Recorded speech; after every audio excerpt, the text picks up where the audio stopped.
Mesdames et messieurs, bonjour, bienvenue à l'émission. Monsieur le maire, il est de retour. Que ça fait plaisir de revoir mon ami Richard. Ouais, j'espère que ça te fait plaisir de revoir aussi tout le monde. Oui. Puis de te remettre à travailler. Oui. Je veux en même temps... T'as abusé de vacances. Oui, puis on a fait des tournées. Toi, t'es allé à Sherbrooke. Moi, je suis allé à Gatineau et je veux remercier tous les gens qu'on a vus dans la région de Gatineau. Il y avait des auditeurs qui étaient là, peut-être une centaine de personnes. Et merci aussi à Mme Pilote pour ce beau briquet en Mustang que j'ai reçu, un beau cheval gravé dessus. Merci beaucoup. J'ai arrêté de fumer, mais quand même, on en a fumé une coupe. T'as arrêté de fumer? Oui, pendant 3 semaines. Pour combien de temps? Ben là, pendant 3 semaines. J'ai fumé quelques cigarettes à Gatineau, mais là, j'ai été tenté par 2 conseillers municipaux. Oui, mais tu triches continuellement. Ben, tu dis que j'arrête de fumer, mais tu triches continuellement. Oui, c'est comme les belles femmes qui tentent les hommes. Ouais, OK. On a perdu encore une vedette de chez nous, Claude Blanchard, qui est décédé hier. Moi, ça m'a fait quelque chose, parce que ça... Tu l'as connu personnellement? Oui, j'ai connu personnellement. Ça a été une personne que j'ai côtoyée à quelques occasions. Peut-être pas souvent, là, mais c'était un gars qui dégageait tellement. C'était un gars qui avait beaucoup d'affinités avec tous ceux qu'il rencontrait, que ce soit du monde de la rue, que ce soit le monde artistique, mais même aussi le monde interlope. Mais le monde interlope, dans le fond, mais fais-moi pas des gros yeux. Claude Blanchard était aux funérailles de Frank Cotroni, il était aux funérailles de Vincent Cotroni. Pourquoi? Parce que, écoute, à une époque, on parlait de Fernand Gignac qui est décédé vendredi. Un autre crooner. Un autre crooner. Fernand Gignac a commencé à chanter au Faisan Doré. Le Faisan Doré, ça appartenait à Vincent Cotroni. Et tout ce monde-là, la colonie artistique des bars puis des clubs de nuit d'une certaine époque, les années 50, les années 60 à Montréal, ne pouvait pas passer à côté, justement, de ces gens-là. Ce réseau-là, c'est comme les Hells avec les bars de danseuses, c'est la même chose. C'est à peu près ça. Donc, Claude Blanchard ne pouvait pas et ne voulait pas, parce que il maintenait que ces gens-là l'avaient aidé dans sa vie et il avait gardé du respect pour toutes ces personnes-là, au point de se présenter aux funérailles et de ne pas se faire d'idées sur ce que les médias, ne pas se choquer de ce que les médias allaient dire de lui. Donc, quand Ginette Renault va chanter un mariage des Hells, il ne faut pas s'en étonner. Il ne faut pas s'en étonner. Les gens du monde interlope ont des affinités avec le monde artistique. Et ils aiment ça. Puis ils sont capables de s'en payer. Dans le sens qu'ils veulent avoir ces gens-là dans leur spectacle ou dans leur manifestation. Puis ils payent la note pour. Ça vient de s'éteindre. Donc, Claude Blanchard, quand on le fait jouer dans Omerta, il y avait une certaine affinité avec une aisance à se comporter de la sorte. Et on l'a dénoté pour dire toujours, c'est sûrement pas un rôle de composition totale pour lui. Mais c'est dommage parce que il y a eu des problèmes de santé là, récemment, le cancer. Mais la semaine dernière, tu n'as pas vu ça, mais on l'avait hospitalisé pour une intervention pour lui enlever un poumon. Il fumait. Je te rappelle ça. J'ai un bon ami qui est mort, merci d'avoir fait le message, aussi, qui est mort du cancer. Donc, nos sympathies à la famille de Claude Blanchard, puis sûrement qu'il va y avoir des hommages qui vont être rendus à gauche et à droite au cours des prochaines heures et des prochains jours pour souligner le départ de cet autre grand de la colonie artistique québécoise. Ce matin, as-tu lu le Journal de Montréal? Oui, il y a Blanchard qui est en haut, mais on dit une soupe de microbes, les piscines. Ben oui, on le savait. Mais là, ça va être la convergence de la peur aujourd'hui. Là, ça part. Regardez, Paul Larocque va-tu faire un topo là-dessus? Journal, Canot, TVA, 24 heures. Ils ont tout mis ça là-dedans. C'est quoi ça, 24 heures? 24 heures, c'est le journal gratuit dans le métro. Là, oui. Le métro. Donc, à la sortie du métro, parce qu'ils n'ont pas le droit de le donner à l'intérieur du métro. Canoë. Et donc, Canoë, c'est leur site Internet. En tout cas, la soupe est chaude et tout le monde va s'en servir aujourd'hui pour faire peur au monde. La soupe de microbes. Es-tu surpris? Ben non. De toute façon, la saison des piscines est finie, mais tout le monde le sait que les enfants vont pisser dans la piscine publique. Ça, tout le monde le sait. L'histoire de la vague bleue qui te suit, là, c'est pas vrai, ça. Puis on fait état de la piscine, une des piscines publiques de Ville-la-Salle dans un quartier pauvre, mais tout le monde le sait. Quand t'es pauvre, les mesures d'hygiène sont moins présentes. C'est évident.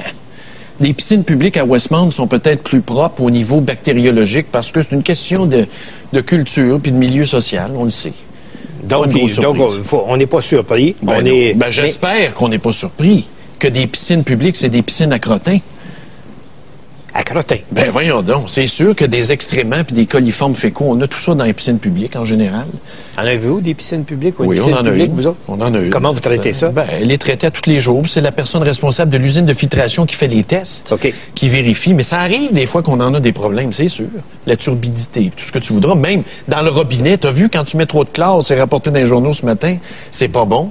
Quand t'en mets pas assez, tu as des coliformes fécaux. À un moment donné, tu peux pas avoir une piscine d'eau Evian. Et est-ce que tu fais un rapport entre ça puis certaines communautés? Ben oui, c'est normal. Quand tu as une communauté culturelle qui arrive ici puis qui s'intègre tu sais, prend une ou deux générations, ben quand tu arrives et elle se lance dans la piscine, c'est comme se lancer dans le Gange.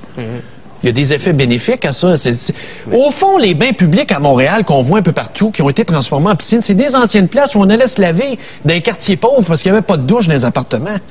C'est vrai ou c'est pas vrai? Ben oui, c'est vrai. Bon, ben c'est le même. C'est resté comme ça dans la mentalité des gens. Alors, fait qu'on va se laver dans la piscine vous avez publique. le droit d'avoir peur, mais vous avez le droit de passer à côté aussi. Ben oui, mais tu prendrais-tu un bouillon, toi, dans une piscine publique à Montréal? Non, mais regarde, les jeunes pissent après ça.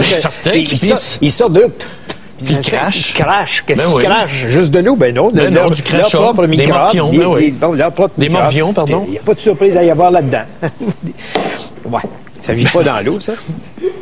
Je ne sais pas. Je sais pas. Je suis pas de cette génération. OK, j'aimerais ça qu'on parle des garderies. Je lisais un article dans Le Devoir de ce matin concernant les gens qui se disent prêts à aller manifester pour avoir le droit de payer plus cher dans les garderies. Parce qu'ils se disent, on va perdre des services s'ils n'ont pas le droit, les gens qui opèrent des garderies privées, si ces gens-là n'ont pas le droit d'appliquer des surcharges. C'est ça, exactement. Toi qui as suivi ces dossiers-là... Oui, j'ai pataugé là-dedans. Tu interprètes ça de quelle façon? Ben, écoute, tant que les garderies privées n'auront pas le même montant en subvention qu'un centre de la petite enfance, parce qu'ils offrent les mêmes services, là, c'est pas pour faire l'apologie des garderies privées, j'ai pataugé là-dedans, je l'avoue, mais ils reçoivent à peu près 30 à 40 de moins en subvention, mais ils doivent offrir les mêmes services, la même chose, mais ils peuvent pas charger plus que le 7 tarifé imposé par le gouvernement. Mais explique-moi ça. Explique-moi la logique québécoise. La logique québécoise. Ah, ben la logique, c'est que les personnels éducateurs qui travaillent dans les garderies privées ne sont pas régis par des échelles salariales rigides comme dans un CPE, admettons 13 pièces de l'heure, salaire minimum de départ. Et ces gens-là, c'est du cheap labor qu'on abuse, qu'on paye moins cher. Et le gouvernement dit, développons le réseau privé en PPP. Puis pendant ce temps-là, le monde qui travaille là-dedans sont payés moins cher, donc tu as une qualité de service qui est douteuse. Donc les gens ont raison d'aller manifester. Ben, écoute, c'est parce que là, qui va payer la note? Si le gouvernement était franc avec lui-même, il dirait on donne le même montant si c'est le même service. Ben, à part d'être franc, si le gouvernement était juste logique, dans le fond, là, ceux qui ont les moyens ne devraient pas bénéficier de garderie. C'est ça, devraient payer plus. On devrait garder cet argent-là pour ceux qui en ont besoin, puis ceux qui ont des moyens, puis ça se vérifie. Un T4, c'est un T4. Ça marchait de même avant, du temps du PQ, même pas les Marois, tout changer ça. Oui, mais on veut ça. Nous autres, on aime ça, les affaires socialisées. Tu sais, faut qu'on soit un peu communiste. Comme du monde comme toi, ça devrait payer le plein tarif, puis la monoparentale devrait avoir ça gratuitement. J'aurais aucune restriction. J'aurais aucune restriction à payer le plein prix. Mais tu peux faire un don, par exemple, au gouvernement du Québec pour aider. Ils se servent par eux-mêmes. As-tu vu ça, la dame qui a noyé son enfant au Vermont? Madame Desnoyers. Madame Desnoyers. Comment tu perçois ce genre d'informations? Tu sais, une mère de famille désespérée. Bon, arrête-moi le violon au matin, là. Écoute donc, il y en a combien d'hommes désespérés aussi qu'on a vu faire la même chose, puis après on était ici en disant, ça prend-tu une gang d'écœurants d'hommes insensibles tuer leurs enfants? C'est dégueulasse. Toi, tu es en train de me dire que parce que c'est une femme... C'est la même chose, c'est une dégueulasse, j'ai pas de pitié pour ça. Son mari, il annonce, on connaît pas toute l'histoire. Mais son mari... Comme on ne connaît pas toute l'histoire de ceux qui ont tué leurs enfants, exactement. Les pères qui sont suicidés. Mais ce qui est rapporté, là, admettons, on est mariés ensemble, toi puis moi, là, puis toi, tu fais la femme, puis moi, je fais l'homme. Ouais. Puis je te dis, je te laisse. En quoi ça te donne le droit de tuer nos enfants? Comprends-tu? C'est la même chose. Là, elle l'a tenu dans l'eau. Là. Elle a tenu la tête dans l'eau jusqu'à temps qu'il étouffe. C'est pas un meurtre au premier degré, ça. Oui. Puis aux États-Unis? Dans l'État de New York où il y a la peine capitale. Vermont. Ah, Vermont, Rogers Point, t'as raison. Vermont, les socialistes, elle va s'en tirer avec une claque sur la gueule. Ah non. Moi, j'ai pas de pitié pour cette femme. Elle va avoir une sentence j'ai à pas de vie, pitié. Là. OK. As-tu suivi, même en vacances, parce que tu étais demeuré au Canada, as-tu suivi la conférence internationale sur le sida? Oui, j'ai été dégoûté de l'attitude du premier ministre Stephen Harper de ne pas faire acte de présence. Quand tu sais qu'un ancien président puis l'homme le plus riche de la planète, eux, se déplacent. Ils ont le temps. Pour annoncer. Ils ont le temps. Ils ont le temps, sais-tu pourquoi? Parce qu'il y avait des mesures concrètes à annoncer, parce qu'il y avait des choses à dire. Comment ça se fait que la politique du médicament n'est pas plus souple au Canada pour aider les médicaments génériques pour le sida? Je vais être plate, là. Je vais te poser une question. Oui, j'écoute. Il y avait 28 000 personnes. Oui. Bon. Qu'est-ce qu'ils ont appris qu'ils ne savaient pas en se réunissant là? Ben, sais-tu quoi? Moi, je l'ai suivi un peu, là, en dilettant. Qu'est-ce que tu as appris que tu savais pas? J'ai appris que, premièrement, le taux de progression pour le sida est plus élevé chez les femmes aujourd'hui. Je suis sûr que tu savais même pas ça. Non. Si j'avais suivi de près toutes ces données-là, puis j'avais été sur Internet, probablement... Oui, mais quand même, pour l'éducation populaire, savais-tu que la trithérapie, c'est out maintenant? C'est la quadrithérapie. Je n'étais même pas au courant qu'on combinait 4 médicaments maintenant. Moi, je suis resté dans ma tête de vieux con à la trithérapie. En quoi ça te regarde? Et que le vaccin, c'est pas pour 10 ans. T'es pas atteint. On ne sait pas si on est atteint. C'est ça le pire. Il y en a qui développent une non-résistance. Je vais te faire... T'es peut-être atteint, tu le sais même pas. Je ne sais pas, mais je vais te faire un exercice mathématique face à une réunion comme celle-là. Oui. 25 000 personnes là, oui. qui sont venues dépenser 75 à 100 millions à Toronto. Total, ouais. 100 millions. Aujourd'hui, là, avec les moyens modernes de communication, penses-tu que ces gens-là ont fouillé dans leur poche? Non, ils sont tous à la solde d'un gouvernement quelque part ou d'une organisation à quelque part qui quête un gouvernement pour lutter contre le sida. 100 millions, qu'est-ce qu'on aurait pu faire avec ça? Ben moi, je pense que c'est plus intéressant se présenter là que d'aller faire la tournée de l'Arctique pour aller voir des phoques. Parce que Brigitte Bardot l'a fait, les phoques. Mais 100 millions là, pour lutter contre le sida, il aurait peut-être été mieux investi dans la recherche. Peut-être. Mais qu'est-ce que Stephen Harper a annoncé pour la recherche sur le sida? Il va l'annoncer. Aussitôt qu'on va arrêter de politiser le débat, il va l'annoncer. OK, OK. C'est vrai, c'est lui qui fixe l'agenda. Mais il est premier ministre. Le premier ministre peut tout bien décider de son agenda. Mais ça aurait pas été bien qu'il vienne souhaiter la bienvenue aux gens, non? Il avait envoyé... Même Céline Dion le fait par placement. Michaël Jean était là. Oui, puis elle a fait une bonne job, bravo. Ouais. J'ai entendu son discours. L'as-tu entendu? Oui, ben oui. Tu l'as entendu? Ben oui, pas besoin d'avoir deux chefs d'État. Mais pense pas que par écran plasma, il aurait pu faire un acte de présence. Non. Si Céline Dion le fait de Las Vegas, qui est plus occupé que Stephen Harper, en passant. Tu penses? Ah oui. C'est sûr qu'elle se lève à 7 h le matin pour travailler. Hein? Oui, mais elle se couche tard, par exemple. As-tu vu l'arrivée, parlant des États-Unis, as-tu vu l'arrivée de John Carr, le gars qui est supposé d'avoir tué la petite le fou, là, le transsexuel en puissance? Qu'est-ce qu'il faisait en Thaïlande, ce pédophile-là? Moi, j'ai un doute. Tous ceux qui vont en vacances en Thaïlande, je veux pas vous mettre dans le même sac, là. Il y en a qui vont à Paris. Mais ceux qui vont en Thaïlande... Pas tous, là. La Thaïlande, c'est un beau pays à visiter. Hein? Écoute-moi bien. Il n'y a pas juste de la prostitution en Thaïlande. Non. Sauf que ce gars-là, il y a une bouille particulière. On apprend qu'il était allé là pour se faire changer de sexe. Puis là, on apprend qu'il dit toutes sortes d'affaires qui sont incohérentes par rapport au moment de la mort de la petite fille. Mais on est en train de se faire un spectacle aux États-Unis avec ce gars-là. C'est le père qui sort. Je vous l'avais dit que c'était pas moi qui l'avais tué. Finalement, c'est pas vrai. Lui, il revient en avion, il boit du champagne. Les Américains sont complètement sautés sur sa tête. C'est sûr que TVA en aurait fait ses choux gras. T'es finalement allé à Calgary. Oui. Un peu partout, là, en Alberta. Constat d'un Québécois qui va dans l'Ouest. Constat premier. Premièrement, c'est plein de Québécois partout. C'est plein de Québécois qui travaillent dans une industrie touristique déficiente. Ah oui? Se trouver une chambre d'hôtel, là, ça relève du miracle, qui est pas prise, tu sais, qui a un peu de disponibilité. Deuxièmement, on mange très mal. Troisièmement, j'ai pas vu un nid de poule en 11 jours. Ça, je dois leur avouer, les infrastructures sont magnifiques. Pour quelqu'un qui est fou des infrastructures, c'est très beau. Mais c'est un immense chantier de construction. C'est très crotté comme province, c'est très sale. Sale? C'est d'une saleté innommable, à part les parcs provinciaux des Rocheuses qui sont protégés pour l'environnement. Le reste, c'est sale. C'est des chantiers. C'est une baie James à ciel ouvert. Partout, même dans les petites villes. Exemple, Rocky Mountain House, à peu près une dizaine de mille d'habitants. 7-Eleven, le dépanneur, te donne 700 pièces de bonus à la table si tu prends le job. Salaire minimum, 700 pièces de bonus si tu prends la job. Parce qu'ils en ont pas. Ils en ont pas. Puis les restaurants Smithies, un petit restaurant familial style Nichols, comme on a ici, ils sont pas capables d'ouvrir.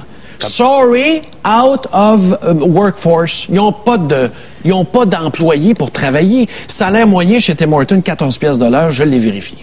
C'est vrai. Donc, les gens d'ici qui veulent... C'est plein de Québécois. Qui veulent travailler peuvent s'en aller là-bas. Ça parle français partout. Les Québécois sont accueillis à bras ouverts. Ça parle français? Oui, partout. Au Delta, à Calgary, je me suis fait servir en français. Dans un trou perdu des Rocheuses, 200 habitants, je me suis fait servir en français. C'est partout, sans exception. No problem. We want your money. Non, mais c'est parce qu'on a l'impression qu'on n'a pas un Canada bilingue. Ben, c'est-à-dire, au niveau du travail, là, il n'y a pas de problème. Tu parles pas anglais, on va t'engager pareil. Ah oui? Ah, Banff, c'est complètement francophone. Jasper, la même chose. J'ai vu des enfants de 10 ans tourner des boulettes chez Pizza Hut à Jasper. 10 ans. Il y a tellement de manque de travail. Si vous avez rien, allez là-bas, faites votre coup d'argent, mais couchez-vous de bonne heure. Il n'y a rien. Il n'y a pas d'activité culturelle, il n'y a pas de vie sociale. Les femmes sont laides. Ah. C'est épouvantable. Quoi? Ils sont blêmes, ils sont grosses. Retiens-toi un peu, là. C'est vrai. Ils mangent du steak pour déjeuner. Comme les Américains. C'est ça. Ça doit faire, on se demande pourquoi ça doit faire du gens... monde en santé. Oui. En santé de... Bien enrobé. Bien enrobé. Ah, puis il n'y a pas de vie interlope là-bas ou de vie underground. Vous savez, il y a eu un spécial ces clubs échangistes la semaine dernière à Montréal. Là-bas, le problème ne se pose même pas. C'est 4 pick-up pour un genre, à peu près. OK. On a parlé d'obésité un petit peu. Tu dis que les gens sont bien enrobés. Je regarde ce matin, puis ça va être notre sujet aujourd'hui. Je regarde une étude qui est publiée dans le Globe and Mail de ce matin et qui mélange un sondage fait par Ipsos Reid et, évidemment, Statistique Canada. Ipsos Reid travaille sur l'obésité en consultant des parents. Puis on s'aperçoit qu'il y a 9 des parents qui trouvent que leur enfant est obèse. Alors qu'il y a 26 des enfants, selon Statistique Canada, qui sont des obèses. Il y a un problème de vision. Ça prend des lunettes. Ça prend des lunettes et ça pèse parce que comprendre tout ça que les parents ne sont pas capables de déterminer qu'ils sont en face d'un enfant qui va être un gros. Ben, c'est parce qu'eux autres ont un problème en partant. L'alimentation, ça part de la famille, ça part de l'éducation familiale. Donc, s'ils sont mal orientés, c'est sûr qu'ils orientent mal leurs enfants. Puis je dis, il n'y a pas de problème. C'est de la graisse de bébé. Ben oui, de la petite graisse. De la petite graisse de bébé. Là. Il va tout perdre ça en vieillissant. Ouais. Là, tu sais. Ouais. Puis le problème, c'est qu'ils ne le perdent pas.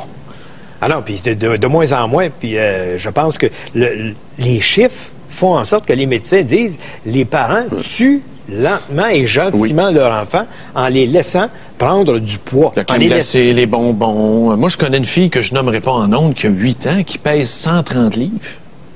Quoi? Certainement. Elle habille du linge plus gros que ma blonde, qui en a 38. Elle a 8 ans? Oui, elle a 8 ans. Et les parents?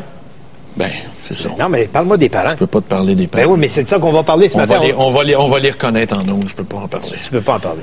Mais bon, on va poser la question, puis on va écouter des parents, parce que j'aimerais ça vous savoir, peut-être que c'est votre cas, mais peut-être que c'est le cas du voisin ou de la voisine dont vous pouvez nous parler, parce que vous constatez des affaires. Puis des fois, on est meilleur pour regarder dans le cours du voisin, puis on se regarde pas. Donc, on trouve que l'enfant du voisin est gros, puis on regarde le sien, puis on dit « Oh, c'est mon poupon, c'est mon beau petit poupon, il n'y a pas de danger, hein, c'est pas un gros, c'est pas de gros. » Maigrira plus tard. Oui, c'est ça. Alors, la question qu'on vous pose ce matin, les parents sont-ils aveugles quand leurs enfants sont obèses? Les parents sont-ils aveugles quand leurs enfants sont obèses? Ceux du voisin, ils le voient, mais...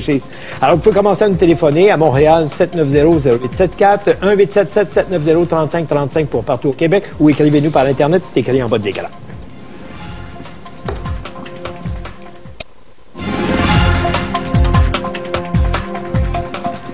On va commencer par une invitée qui est une nutritionniste bien connue, qui est Louise Lambert-Lagacé, qui est en ligne avec nous. On va lui poser quelques questions pour savoir quand est-ce qu'on détermine qu'un enfant est obèse. Madame Lambert-Lagacé, bonjour. Bonjour. Alors, dites-moi, à quel moment un parent peut-il dire ou constater que son enfant est véritablement obèse?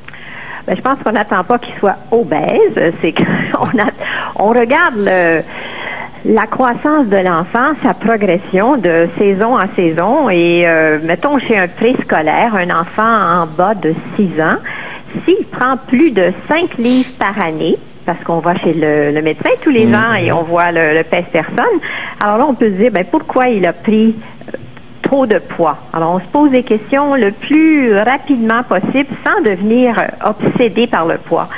Et à l'âge scolaire, bien là, on peut regarder notre achat de vêtements. Et si on doit prendre des grandeurs plus élevées, même si notre enfant n'a pas grandi sur la longueur, mais s'il grandit sur la largeur, bien là aussi, on se pose des questions. Alors, il ne faut pas attendre trop longtemps avant de faire des correctifs, apporter des correctifs au style de vie de la famille, pas juste de l'enfant. Oui, bien c'est ça, là, Mme Lagacé. C'est-tu un problème d'alimentation ou c'est un problème qui peut être carrément lié à la personne, là, de la façon qu'elle est faite? Oh, je pense que non. on peut blâmer un peu la génétique, mais on peut blâmer beaucoup le style de vie. La famille. Le style de vie de la famille, c'est-à-dire comment les parents mangent, qu'est-ce qu'il y a dans les armoires, qu'est-ce qu'il y a dans le frigo, quel genre d'activité physique on fait. Alors, ça demande une revision de nos habitudes de vie. Si on a des inquiétudes importantes, et des fois, c'est le médecin qui dit aux parents, ben votre enfant a pris trop de poids. Est-ce que les parents sont conscients ou s'il faut vraiment que quelqu'un leur dise? Ça se peut pas. Ouais. Oui, je te comprends. C'est ça les statistiques. Est-ce qu'ils sont conscients ou s'il faut leur dire? Ben, semble-t-il que des fois, les parents refusent de voir ou ne voient pas. Mais vous en avez dans votre pratique. Mais moi, je vois des parents qui sont comme trop inquiets trop vite. Je vois des parents qui ont un bébé de 2 ans et demi, un peu joufflu, et qui ont peur de l'obésité. Donc, on ne veut pas créer une peur de l'obésité, mais on veut créer un souci de bonnes habitudes. Mais est-ce que vous en voyez aussi qui arrivent trop tard, dans le sens que c'est presque irréversible, ça va faire une grosse personne? Ben moi, je crois pas à ça du trop tard, mais c'est sûr qu'un adolescent obèse a plus de chances de devenir obèse qu'un jeune enfant qui est un peu joufflu et un peu bedonnant. Alors, il faut pas attendre l'adolescence pour apporter des correctifs. Parlez-moi justement de ce transfert. Là. Souvent, ils vont mettre ça sur le dos de l'adolescence. Non, mais c'est ça, le développement de l'adolescence. L'arrivée à l'adolescence, faire en sorte que, c'est peut-être un peu normal, c'est juste un changement temporaire.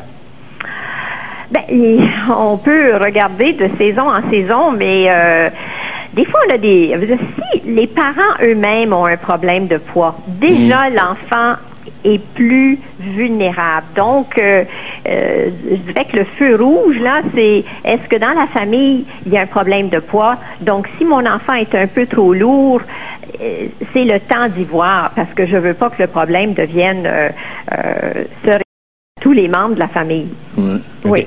Donc, ce qu'il faut retenir, on prend plus que 5 livres par année, il faut s'inquiéter. On change de vêtements en cours d'année, de taille de vêtements, on s'inquiète là aussi. Mais le 5 livres par année, là, c'est pour des tout-petits, avant l'école. Okay. Après l'école, c'est normal qu'un jeune de 9 ans prenne plus que 5 livres par année ou un préadolescent. Je veux dire, ça pousse à des vitesses. Oui. Mais aussi, il faut s'inquiéter chez un enfant qui a toujours faim. Ah oui? Des enfants qui ont toujours faim. Alors, moi, ce que je fais en clinique, c'est qu'on revoit le menu de l'enfant et on se rend compte souvent qu'il manque de protéines en particulier. Des biens essentiels. Oui. Si on mange des toasts et des confitures le matin avec du jus d'orange, on n'a pas de protéines. Si on mange des pâtes le midi avec une pomme, on n'en a pas de protéines. Alors, à un moment donné, on a toujours faim parce qu'on n'a pas ce que j'appelle, moi, le bon carburant.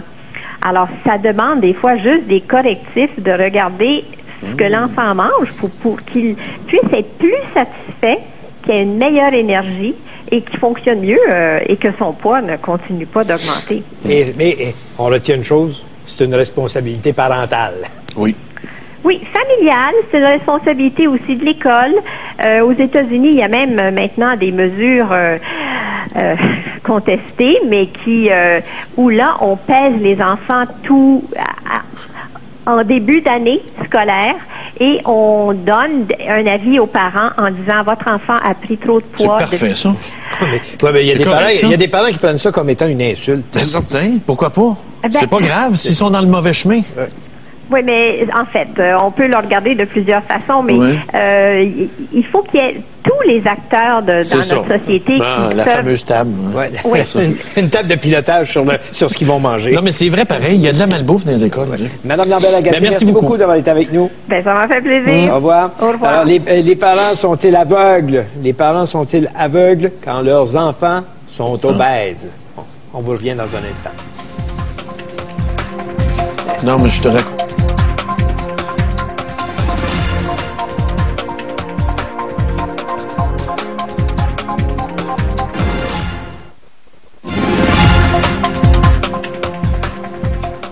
Bon, on va commencer par des appels d'aller dans nos courriels. Oui. Il y en a pas mal ce matin. On va prendre un appel à Montréal. On a Carole qui est en ligne. Bonjour. Bonjour. On vous écoute, madame. Oui, moi, j'étais, comme je disais à la madame tantôt, au IMAX hier avec ma fille, puis on a vu une famille de 4 arriver à un moment donné. Il y avait chacun le plus gros popcorn. Oui. La grosse liqueur. La chaudière. Moi, j'appelle pas ça aveugle, j'appelle ça irresponsable. Là. C'est pas juste aveugle. Puis des parents comme ça, ils méritent même pas d'en avoir des enfants. Donc, 2 adultes et 2 enfants. Ouais. Là, est-ce que les enfants étaient plus gros que les parents ou ça s'équivalait? Le petit gars, pour vous donner une idée, il est obligé de donner son popcorn puis sa liqueur à sa mère pour pouvoir réussir à rentrer dans le banc. Ah oui, ça c'est comme les avions, là. Ils s'en viennent avec des bancs de plus en plus larges pour accommoder tout le monde. Oui, c'est rendu grave. C'était-tu un goût de zoo, ça? Oui, un goût de zoo? En plein ça. Oui, mais là ou ailleurs. Le popcorn, c'est le popcorn, puis la boisson gazeuse, c'est la boisson gazeuse. Moi, quand j'entre au cinéma, les règles sont claires, c'est tu m'écœures pas de liqueur, pas de popcorn, c'est non. Fait qu'ils s'en vont à leur bain, ça finit là. Même je connais quelqu'un qui a une... Tu fais ça, tu te fais voler. Même je connais une de mes amies, elle a une nièce, là, puis sa fille est grosse, ça en est qu'une tête. Elle fait attention, elle mange pas pour pas être grosse, puis elle laisse sa fille grossir.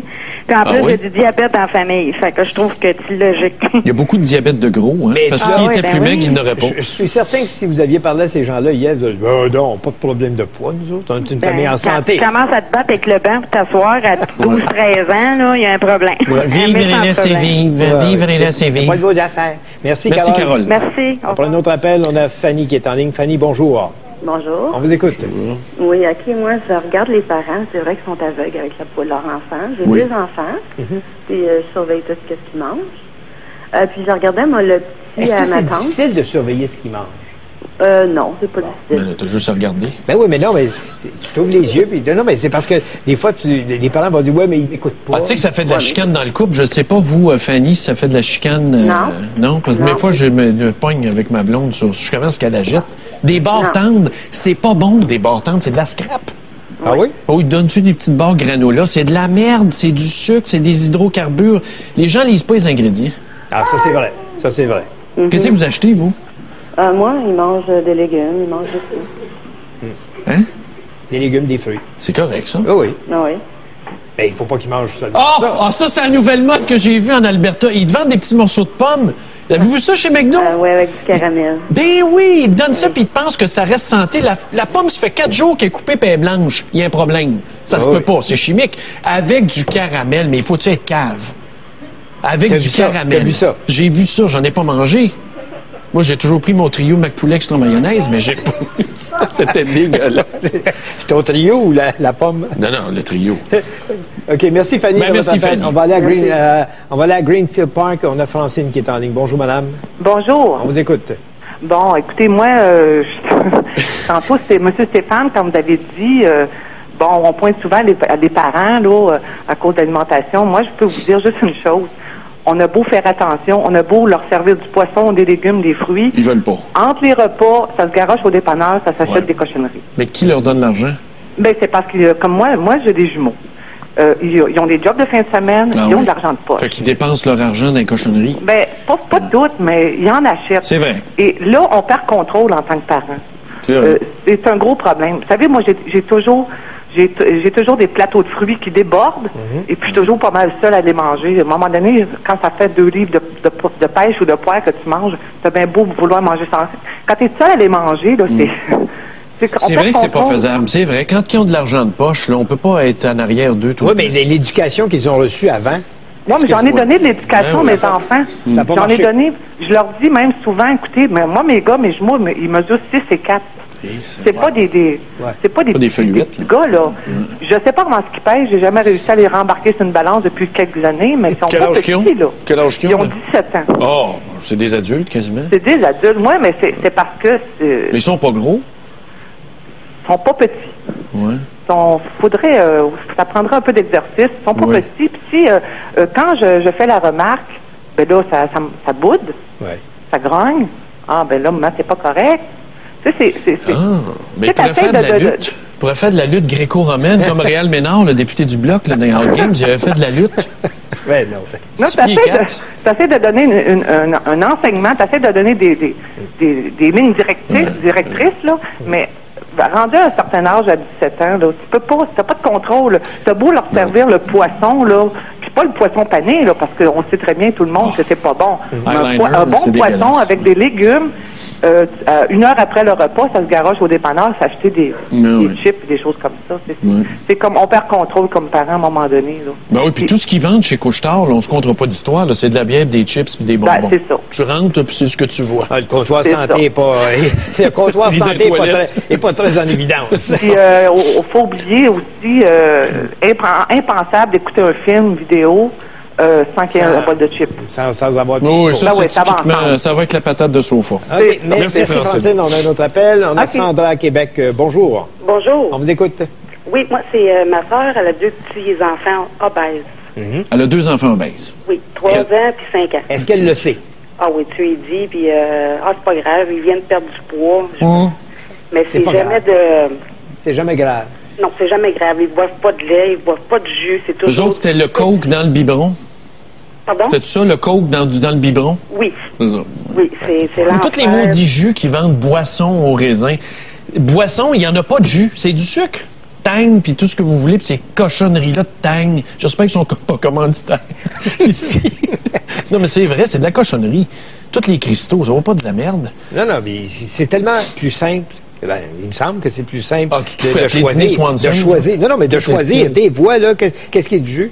Ouais, bon, on va vous laisser parler, là, quand vous avez des conversations avec elle, là, comment ça se passe au sujet de l'alimentation? Est-ce que vous vous en mêlez? Ça se passe pas bien parce que moi, tu sais que moi, je suis cuisinière, puis c'est des repas maison à maison, puis tes cochonneries, là, si t'en veux, regarde, ça va prendre du temps avant que je ne la jette, là. La chicane pogne, là. Ah oui, c'est pas... là, es-tu grosse ça fait 3 ans qu'on ne s'est pas parler parce que je vois les enfants, là, mais c'est rendu obèse, ça n'a pas de bon sens. Oui, mais elle, est-ce qu'elle est grosse? Non, elle est toute petite. Ah. Elle est toute petite. Elle n'aime pas l'obésité. Pour elle, son corps, il faut que ça soit parfait. Mais mais pour ses enfants, c'est pas grave, ça peut être... Ça va se corriger avec le temps. C'est du gras de bébé. Ouais. C'est ça. Au fond, ça fonctionne comme une méga porcherie. Les maternités, on engraisse ça, les petits, donc, puis après... Non, mais c'est vrai, c'est le principe. Oui, mais la comparaison est un peu forte. Mordecai Richler l'avait déjà dit, tu sais. Ouais. C'est bien souvent, si l'enfant pète une crise parce qu'il va avoir son 3e cornet de crème glacée, elle va lui donner juste pour que ça arrête. Avoir la paix, l'enfant roi. C'est ça. On va te gaver. Merci, Sandra. On interdit le gavage des canards en Californie, puis on peut pas avoir de foie gras parce que c'est cruel de gaver des animaux, mais on gave les petits, ça, c'est pas un trouble. Envoyez donc. Amène le tuyau. Alors, notre question ce matin, les parents sont-ils aveugles quand leurs enfants sont obèses, leurs enfants?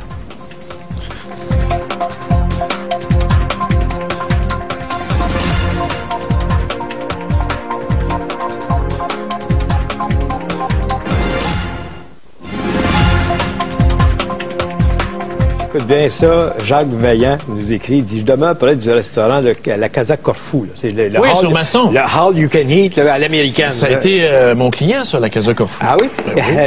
Il dit le nombre de personnes qui rentrent, les gens qui rentrent là ont parfois de la difficulté à marcher tellement ils sont clientèle âgée tellement ils sont obèses. Puis les enfants qui suivent sont dans le même gabarit, dans le même style de forme. C'est sûr. J'ai quelqu'un ici, moi, là, de Rivière-du-Loup, qui travaille dans un maxi et qui dit, à l'inverse, les personnes qui sont bien dodues quand ils magasinent, ils font leur épicerie, elles jettent tout en gros. Des gros pogos, des gros sacs de chips, des gros sacs de liqueur et compagnie. On dirait qu'ils sont aveugles, c'est vrai. Tu regardes le panier d'épicerie. Moi, je regarde les paniers d'épicerie, surtout des personnes obèses. Et là, je regarde ce qu'il y a là-dedans. C'est dégueulasse. C'est épouvantable. Des choses que tu n'achètes jamais, que j'ai jamais acheté de ma vie. Comme de la nourriture congelée, il y en a-tu chez les obèses, hein? Ouais. Tu sais, des mets tout préparés Swanson, c'est dégueulasse. Ben, c'est peut-être pas dégueulasse. Ben, écoute donc, là, au franchement. Goût. Non, mais écoute. C'est nourri à ça tout le temps. Regarde ici, à Sainte-Sophie, une dame, elle apporte une observation que je trouve quand même à point. Les enfants ne jouent plus après l'école. C'est vrai. Elle dit, quand on était jeune, après l'école, on faisait nos devoirs, on allait jouer, on faisait du vélo, on jouait à la corde, on jouait au ballon chasseur. Il n'y a plus d'enfants dehors. Non. On jouait au ballon poire dans mon temps. Sur l'ordinateur, Nintendo. Ici, il y en a une auditrice qui dit, Marie, qui nous dit que c'est épouvantable. Il y a même du sucre dans les cigarettes. Hein? Et c'est drôle, hein? J'ai remarqué dans le dernier mois, avant que j'arrête de fumer, admettons, je fumais une cigarette, peu importe, mon taux de sucre montait. Je te jure, et ça, c'est pas des blagues, il y a du sucre dans les cigarettes, ça nous est confirmé. Et M. Lauzon, ici, derrière la caméra, nous a confirmé que selon une étude parue récemment, les femmes, après le mariage, dans l'année qui suit, prennent 10 livres. Ça, c'est comme le gars qui attend sa probation à la job. Et un coup qui a la job, il se laisse aller. Wow! T'es en forme? T'es en forme? C'est pas moi qui le dis, c'est M. Lauzon. OK, on prend un appel. À Montréal, on a Manon qui est en ligne. Bonjour. Bonjour. Bonjour à vous deux. Bonjour. Écoutez, moi, j'ai le goût de vous dire 2 poids, 2 mesures. Ah, ça. Dans le sens que moi, je suis séparée. Et puis, les 10 premières années de la vie de mon garçon, c'est moi qui l'élevais principalement. Il voyait son père très régulièrement. Et puis, j'ai dû commencer à lui donner des biscuits. Parce que moi, je n'en donnais pas. Parce que mon père m'avait appris que le sucre, c'est du poison. C'est ça. C'est de l'énergie que tu n'as pas. Vide, tes organes s'activent, puis après ça, on va perdre. C'est ça. Bon, on passe à ça. Après ça, moi, j'ai subi grave maladie, cancer, blablabla. Donc, il va voir son père plus régulièrement. Pouf! Une montée de poids chez le petit. Que je nourrissais très bien. Il mangeait du poisson, cet enfant-là. Il en mange encore. Pas frit, mais... Bon, puis là, maintenant, c'est ça. Il est addict au coke, puis il est fier de dire ça. Et puis, son père a eu une friteuse. Il dit, oh, on a mangé de la friture. Tu devrais t'acheter une friteuse. J'ai dit, non, j'en veux pas. T'en manges assez, je suis mon père. Ah, puis le pire, là, une maison où il y a une friteuse, est-ce que ça sent mauvais à votre goût? Je sais pas, là. C'est-tu dégueulasse? Mais il m'a raconté la première semaine, ils sont venus fou braque. Ils sont venus fou braque, ils ont mangé tout ce qu'ils pouvaient frire. Ah oui? Puis il riait avec ça, parce que lui, il aime bien ça m'agacer. Il a 16 ans. Hein? Il a 16 ans. Fait que, écoute, mais, tu sais, c'est pour dire, moi, vraiment, je l'ai élevé dans la santé. Et puis, bon, il a fait d'autres choix. Il y a eu d'autres choix qui lui ont été proposés. J'essaie de conserver certaines choses qui restent. Mais quand je fais mon panier d'épicerie, quand il vient, il faut que je pense à acheter ses biscuits. C'est ça, c'est ça. Ça a été un peu... Mais vous avez cédé. Comment c'est bien? Même petit bébé, écoutez-moi, même petit bébé, je donnais pas de jus de fruits. Puis j'étais en contact avec d'autres mamans. Puis ils disaient, tu ne donnes pas de jus de fruits. Non, de l'eau, du lait, des fruits. Parce que ça prend la pulpe pour être ingéré. Oui. C'est trop direct, sinon. Trop direct, c'est chaud du poison, tu sais. Ben, merci beaucoup. Merci, Manon. À Montréal-Nord, maintenant, Alexandre, bonjour. Bonjour. On vous écoute. Moi, ce que je voulais dire, c'est qu'à un moment donné, je cherchais du sel, puis une coïncidence, j'ai regardé sa boîte, et à ma grande surprise, il y avait du sucre mélangé avec le sel. Ah oui? Alors, c'est ça, je me suis rendu compte que, en plus, supposément que ce serait toxique aussi, là. Et puis, de mélanger du sucre et du sucré salé. Puis, deuxièmement, il y a une affaire que je voulais parler, c'est qu'à un moment donné, moi, j'ai une voisine que j'ai vu prendre du poids énormément. Après ça, j'ai vu son mari qui a pris à peu près une vingtaine de kilos en l'espace d'un hiver. Puis je me suis dit, mon Dieu, qu'est-ce qu'il mange, non? Alors, pendant l'été, la porte était ouverte. Et à chaque fois que l'enfant était puni ou récompensé, elle avait de la cochonnerie. Alors, on lui donne de la cochonnerie, des crottes au fromage, ou ce que vous voudrez, là, tout ce qui est cochonnerie possible et inimaginable. Alors, cet enfant-là, qui était une enfant vigilante, vive d'esprit, belle physiquement, elle est en train de devenir une boulette à la lettre d'une poupée bout de chou. Okay. Et puis, ce qui est dommage, c'est que maintenant, la mère ne la laisse même plus aller sur le balcon. Elle va même plus dans la cour. Alors, cet enfant-là, elle est confinée dans l'appartement quand elle sort de l'école privée. Elle rentre dans l'appartement le vendredi soir, puis elle ressort de le lundi matin. Lundi matin. Pas d'exercice, puis la récompense, on va t'amener chez McDo. Tu sais quoi, la prochaine étape? Ils vont sortir, là, la gros boom truck avec la grue, venez la sortir. Ben, moi, je trouve ça épouvantable parce que... T'exagères. Ça existe aux États-Unis, il faut y sortir avec le boom truck. Je sais. Moi, je trouve ça épouvantable parce que moi, j'ai 40 ans, je paye 125 livres, je mesure 5 et 7, j'ai toujours fait du sport. Alors, eux, ils me regardaient des fois, puis ils étaient découragés de me voir sortir en patin roulette, en vélo. Mais ils veulent pas perdre une goutte de sueur, alors ils ont l'air de qu'est-ce qu'ils ont l'air. Non, puis regardez les téléromans TVA, là, ça, c'est bien important. Mais ce que je trouve dommage, c'est que la jeune fille a perdu sa vigilance d'esprit. Elle a l'air maintenant complètement catatonique. Je trouve ça extrêmement épouvantable. Elle n'a plus de vigilance d'esprit. Elle est en train de devenir complètement gaga, là, dans le cholestérol, probablement. Une vraie tragédie. Okay. Merci, Alexandre, de votre Merci, Alexandre. Merci. On va les retrouver à Québec. C'est Dave Leclerc qui est là. Non, il est de retour de vacances. Hein. Bonjour, Dave. Oui, bonjour, Richard. Bonjour, Stéphane. Ça va bien? Oui. Le Grand Journal ce midi. Grand Journal ce midi, on revient sur le décès de Claude Blanchard. On vous pose la question suivante. Est-ce que la mort de Claude Blanchard marque la fin d'une époque? Une époque parce que, dans le fond, rappelez-vous, ce genre d'artiste multidisciplinaire, il y en a a pas beaucoup au Québec, il en reste très peu. Il reste quoi? Gilles Latulippe, Janine Suto, peut-être, de cette époque. C'est vrai. Est-ce que c'était peut-être l'artiste le plus complet? Il a joué du vaudeville, il a fait de la comédie, il a fait du théâtre, du cinéma, de la chanson, et il a réussi partout où il est passé. Alors, est-ce que c'est la fin d'une époque? C'est notre question ce midi. Alors, c'est sûr qu'il y a bien des gens qui vont vous appeler pour dire c'est normal que ces gens-là commencent à mourir aussi. Ben oui, oui. Donné, mais si on compare... On souhaite toujours reporter ça dans Mais si on compare avec les artistes aujourd'hui, la plupart des artistes ont une discipline bien particulière et ceux qui vont risquer d'en faire deux, c'est pas toujours concluant. Alors, des artistes complets comme Claude Blanchard, c'est plutôt rare. D'accord. Merci. On vous écoute ce midi. Merci. Alors, je vous rappelle la question qu'on pose aujourd'hui. Les parents sont-ils aveugles quand leurs enfants sont obèses?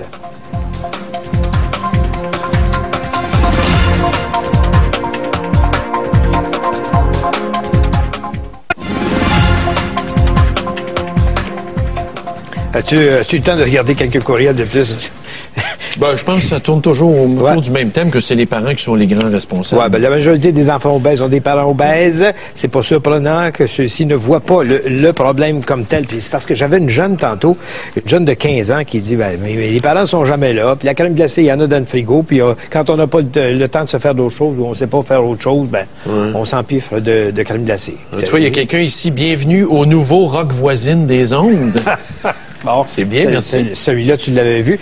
Et j'ajoute qu'il y en a j'ai une petite fille de 15 ans de Valleyfield qui raconte que... Valleyfield, à côté de chez nous? Oui, elle raconte qu'elle est obèse, mais que ses parents s'en sont aperçus trop tard. Ben voyons. Donc, et à partir depuis ce temps-là, à chaque fois qu'elle s'assoit à table, ils font juste lui rappeler, t'es grosse, fais attention. Non, mais là, c'est pas elle dit pour la tête, elle dit rien. Elle a 15 ans, elle trouve ça c'est comme l'ado, tu sais, 15 ans, t'es ado, puis t'arrives, tu te lèves le matin, puis ta mère te regarde, puis elle dit, mon Dieu, que t'as la face pleine de boutons. C'est-tu épouvantable?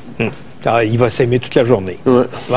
À Saint-Bruno, on a un appel. Mireille, bonjour. Oui, bonjour à vous deux. On vous écoute. Alors, moi, je prétends que les parents sont plutôt irresponsables et désintéressés qu'aveugles, parce que quand on a un enfant obèse, ça se voit. Alors, moi, je connais une famille où il y a 4 enfants. Il y en a un qui a une tendance à l'obésité. Alors, celui-là, parce qu'il mange un petit peu plus de cochonneries que les autres, il mange pas ses légumes, etc. À ce moment-là, la mère lui dit, regarde, cette année, là, t'as pris du poids, ben là, regarde, cette année, tu vas aller faire de la natation 2 fois par semaine, je t'y oblige. Au lieu de corriger son alimentation, parce qu'il mange toutes de cochonneries, elle l'oblige à un exercice, et puis il aime pas ça du tout. Et celui-là, il fait beaucoup moins d'ordinateur que les autres. C'est comme, garde, si tu prends du poids, moi, ça m'inquiète. Alors, je trouve qu'il y a des manières, des fois, faciles d'intéresser l'enfant à son poids, en l'obligeant à faire une activité, peut-être qu'il n'aime pas, parce que lui, il aimerait bien mieux rester à la maison que d'aller 2 fois par semaine. 1 heure, tu sais, puis celui-là, il fait que de la natation avec quelqu'un qui s'en occupe. Alors, lui, il perd son poids, puis ça, c'est pour 1 an. Tu as pris du poids, tu fais ça pour 1 an. L'année prochaine, on revisera. Alors, moi, je dis que c'est ça. Mais ça demande de l'effort, quand même. Mais ça demande un effort des parents et ça demande une responsabilisation de l'enfant quand est-ce qu'il mange. Alors, c'est pour ça que je dis souvent les parents, oh, ben là, tu es obèse un peu, mais on s'en occupera pas. C'est l'exercice qui manque beaucoup. Moi, j'ai parfois l'impression que les parents disent, on va t'en donner en masse pour que tu ne reviennes pas trop vite dans le frigo. Dans le sens, tu fais des portions gargantuesques pour faire en sorte de reporter à plus tard le prochain repas. Alors que si tu manges 4 fois par jour, c'est mieux que 3 fois. Si tu manges 4 fois par jour, tu as moins de problèmes de poids que... Parce que si tu manges 4 fois par jour, là, des petites quantités, tandis que si... Parce que ton estomac a été broché, toi. Ben non, pas toi. T'es insultant quand tu veux. T'aurais dû rester en vacances. On va prendre Julie maintenant. Julie, bonjour, à Laval. Julie est en ligne. Bonjour. Bonjour. Moi, j'ai 3 points à apporter, premièrement. Le premier, c'est de récompenser ses enfants avec de la nourriture. Tu fais un bon coup, on va aller manger. On va aller chez McDo. Hein. Ben c'est ça. Pourquoi pas? Moi, mes enfants, parce que moi, j'ai 2 enfants, puis je travaille à temps plein, ben quand ils font un bon coup, ben, on va faire une activité ensemble. Puis comme ça, ils développent pas un contact avec la nourriture. Ben je suis content, je mange. J'ai de la peine, je mange. Oui, puis les réflexes de Pavlov, les chiens qui avaient l'eau à la bouche, c'est exactement ça. Exactement. Aussi, je donne l'exemple. Je dis à mes enfants d'en manger des légumes, ben j'en mange des légumes. Je fais du sport avec eux. Ma dernière grossesse, j'ai couru avec mes enfants jusqu'à 34 semaines à l'extérieur. Ils sont habitués de me voir active, alors ils deviennent actifs. C'est facile de dire à tes enfants, fais du sport, mais si la mère est assise dans le jamais, ça ne donne pas grand-chose. Merci, Julie. On va aller à Manon maintenant, à Cowansville. Manon, bonjour. Oui, bonjour. Bonjour, Manon. OK, mais moi, c'est le contraire. Moi, j'ai une petite fille qui a des tendances peut-être à devenir obèse.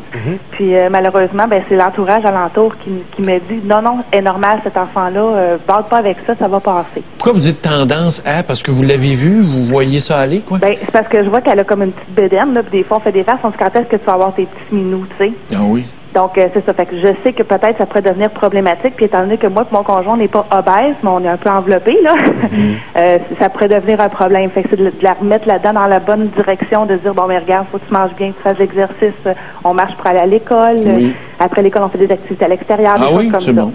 C'est bon. Mais donc, ça demande de l'effort, par exemple. Ça demande du temps. Ah, c'est sûr, mais il faut qu'on les mette là-dedans parce que sinon, ça peut devenir un problème. Puis je veux pas que ça vire un trop gros problème. Puis l'autre chose que je voulais mentionner, tantôt, vous parliez du poids des femmes qui se sont mariées. Ah oui, c'est M. Lauzon ici, là, c'est pas moi. Moi, je faisais rapporter Non, parce que nous, on a une phrase, on dit la stabilité fait enfler. Oui! C'est pour ça que je mène une vie instable, moi, Richard.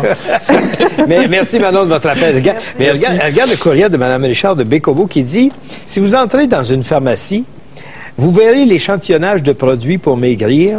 Oui, je crois qu'il est plus payant d'entretenir les personnes obèses que de trouver des vraies solutions aux dysfonctionnements hormonaux. » Ça, c'est comme les régimes de Texlecor. C'est une industrie. Tu sais, les régimes amaigrissants de Texlecor, à un moment donné, c'était fait pogner, hein? Je me rappelle pas. Ben oui, il y avait eu un reportage. Donc, vous engraissez et vous faites la promotion des régimes. Merci d'avoir été là. On se retrouve demain matin. Oui. Bonne journée. Le monde qui travaille là-dedans sont payés moins cher, donc tu as une qualité de service qui est douteuse. Donc les gens ont raison d'aller manifester. Ben, écoute, c'est parce que là, qui va payer la note? Si le gouvernement était franc avec lui-même, il dirait on donne le même montant si c'est le même service. Ben, à part d'être franc, si le gouvernement était juste logique, dans le fond, là, ceux qui ont les moyens ne devraient pas bénéficier de garderie. C'est ça, devraient payer plus. On devrait garder cet argent-là pour ceux qui en ont besoin. Puis ceux qui ont des moyens, puis ça se vérifie. Un T4, c'est un T4. Ça marchait de même avant du temps du PQ, même pas les Marois, tout changé ça. Oui, mais nous autres, on aime ça, les affaires socialisées. Tu sais, faut qu'on soit un peu communiste. Comme du monde comme toi, ça devrait payer le plein tarif, puis la monoparentale devrait avoir ça gratuitement. J'aurais aucune restriction. J'aurais aucune restriction à payer le plein prix. Mais tu peux faire un don, par exemple, au gouvernement du Québec pour aider. Ils se servent par eux-mêmes. As-tu vu ça, la dame qui a noyé son enfant au Vermont? Madame Desnoyers. Madame Desnoyers. Comment tu perçois ce genre d'informations? Tu sais, une mère de famille désespérée. Oh, arrête-moi le violon un matin, là. Écoute donc, il y en a combien d'hommes désespérés aussi qu'on a vu faire la même chose, puis après on était ici en disant, ça prend-tu une gang d'écœurants d'hommes insensibles tuer leurs enfants? C'est dégueulasse! Toi, tu es en train de me dire que parce que c'est une femme... C'est la même chose, c'est une dégueulasse, j'ai pas de pitié pour ça. Son mari, il annonce, on connaît pas toute l'histoire. Mais son mari... Comme on ne connaît pas toute l'histoire de ceux qui ont tué leurs enfants, les pères qui sont suicidés. Mais ce qui est rapporté, là, admettons, on est mariés ensemble, toi puis moi, là, puis toi, tu fais la femme, puis moi, je fais l'homme. Ouais. Puis je te dis, je te laisse. En quoi ça te donne le droit de tuer nos enfants? Comprends-tu? C'est la même chose. Là, elle l'a tenu dans l'eau. Là. Elle a tenu la tête dans l'eau jusqu'à temps qu'il étouffe. C'est pas un meurtre au premier degré, ça. Ouais. Puis aux États-Unis? Transformé en piscine. C'est des anciennes places où on allait se laver dans les quartiers pauvres parce qu'il n'y avait pas de douche dans les appartements. C'est vrai ou c'est pas vrai? Ben oui, c'est vrai. Bon, ben c'est le même. C'est resté comme ça dans la mentalité des gens. Alors, fait qu'on va se laver dans la piscine Vous avez le droit d'avoir peur, puis vous avez le droit de passer à côté aussi. Ben oui, mais tu prendrais-tu un bouillon, toi, dans une piscine publique à Montréal? Non, mais regarde, les jeunes pissent après ça. Ils sortent de...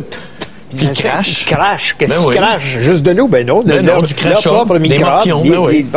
Des morpions, pardon. Il n'y a pas de surprise à y avoir là-dedans. Ouais. Ça vit pas dans l'eau, ça? Je ne sais pas. Je ne sais pas. Je suis pas de cette génération. OK, j'aimerais ça qu'on parle des garderies. Je lisais un article dans Le Devoir de ce matin concernant les gens qui se disent prêts à aller manifester pour avoir le droit de payer plus cher dans les garderies. Parce qu'ils se disent, on va perdre des services s'ils n'ont pas le droit, les gens qui opèrent des garderies privées, si ces gens-là n'ont pas le droit d'appliquer des surcharges. C'est ça, exactement. Toi qui as suivi ces dossiers-là... Oui, j'ai pataugé là-dedans. Tu interprètes ça de quelle façon? Ben, écoute, tant que les garderies privées n'auront pas le même montant en subvention qu'un centre de la petite enfance, parce qu'ils offrent les mêmes services, là. C'est pas pour faire l'apologie des garderies privées. J'ai pataugé là-dedans, je l'avoue. Mais ils reçoivent à peu près 30 à 40 de moins en subvention, mais ils doivent offrir les mêmes services, la même chose, mais ils peuvent pas charger plus que le 7 tarifé imposé par le gouvernement. Mais explique-moi ça. Explique-moi la logique québécoise. La logique québécoise. Ah, ben la logique, c'est que les personnels éducateurs qui travaillent dans les garderies privées ne sont pas régis par des échelles salariales rigides comme dans un CPE, admettons 13 pièces de l'heure, salaire minimum de départ. Et ces gens-là, c'est du cheap labor qu'on abuse, qu'on paye moins cher. Et le gouvernement dit, développons le réseau privé en PPP. Puis pendant ce temps-là, le club de nuit d'une certaine époque, les années 50, les années 60 à Montréal, ne pouvait pas passer à côté, justement, de ces gens-là. Ce réseau-là, c'est comme les Hells avec les bars de danseuses. C'est à peu près ça. Donc, Claude Blanchard ne pouvait pas et ne voulait pas, parce que il maintenait que ces gens-là l'avaient aidé dans sa vie et il avait gardé du respect pour toutes ces personnes-là, au point de se présenter aux funérailles et de ne pas se faire d'idées sur ce que les médias, ne pas se choquer de ce que les médias allaient dire de lui. Donc, quand Ginette Renault va chanter un mariage des Hells, il ne faut pas s'en étonner. Il ne faut pas s'en étonner. Ah. Les gens du monde interlope ont des affinités avec le monde artistique. Et ils aiment ça. Puis ils sont capables de s'en payer. S'en payer dans le sens qu'ils veulent avoir ces gens-là dans leur spectacle ou dans leur manifestation. Puis ils payent la note pour. Ça vient de s'éteindre. Donc, Claude Blanchard, quand on le fait jouer dans Omerta, il y avait une certaine affinité avec une aisance à se comporter de la sorte. Et on l'a dénoté pour dire toujours, c'est sûrement pas un rôle de composition totale pour lui. Mais c'est dommage parce que il y a eu des problèmes de santé là, récemment, le cancer. Mais la semaine dernière, tu n'as pas vu ça, mais on l'avait hospitalisé pour une intervention pour lui enlever un poumon. Il fumait. Je te rappelle ça. J'ai un bon ami qui est mort, merci d'avoir fait le message, aussi, qui est mort du cancer. Donc, nos sympathies à la famille de Claude Blanchard, puis sûrement qu'il va y avoir des hommages qui vont être rendus à gauche et à droite au cours des prochaines heures et des prochains jours pour souligner le départ de cet autre grand de la colonie artistique québécoise. Ce matin, as-tu lu le Journal de Montréal? Oui, il y a Blanchard qui est en haut, mais on dit une soupe de microbes, les piscines.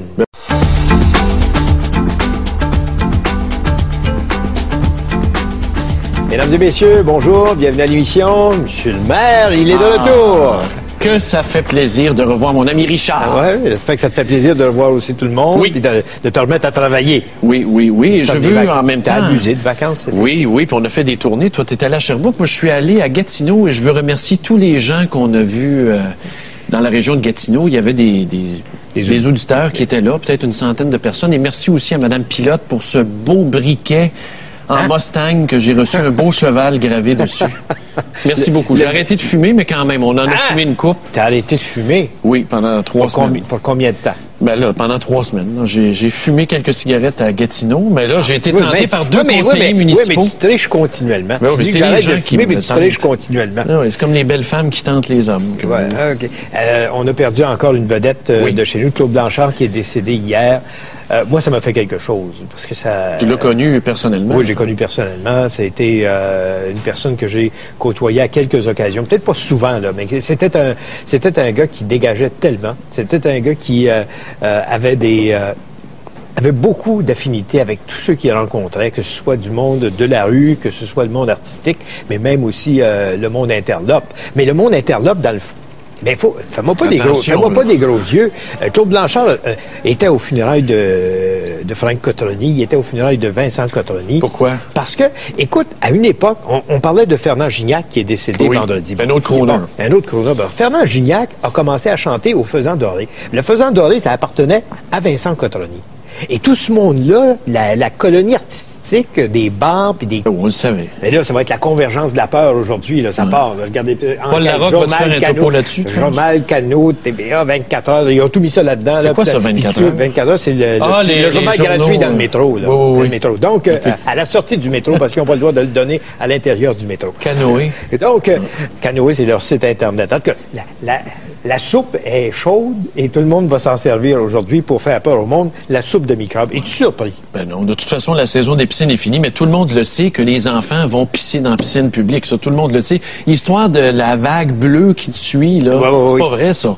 Puis on fait état de la piscine, une des piscines publiques de Ville-la-Salle dans un quartier pauvre, mais tout le monde le sait. Quand t'es pauvre, les mesures d'hygiène sont moins présentes. C'est évident. Les piscines publiques à Westmount sont peut-être plus propres au niveau bactériologique parce que c'est une question de culture puis de milieu social, on le sait. Donc on n'est pas surpris. J'espère qu'on n'est pas surpris que des piscines publiques, c'est des piscines à crottins. À crottin. Ben voyons donc. C'est sûr que des excréments puis des coliformes fécaux, on a tout ça dans les piscines publiques en général. En avez-vous des piscines publiques ou oui, piscines publiques, vous autres? On en a eu. Comment vous traitez ça? Ben, elle est traitée à tous les jours. C'est la personne responsable de l'usine de filtration qui fait les tests, qui vérifie. Mais ça arrive des fois qu'on en a des problèmes, c'est sûr. La turbidité, tout ce que tu voudras. Même dans le robinet, t'as vu, quand tu mets trop de chlore, c'est rapporté dans les journaux ce matin, c'est pas bon. Quand t'en mets pas assez, t'as des coliformes fécaux. À un moment donné, tu peux pas avoir une piscine d'eau Evian.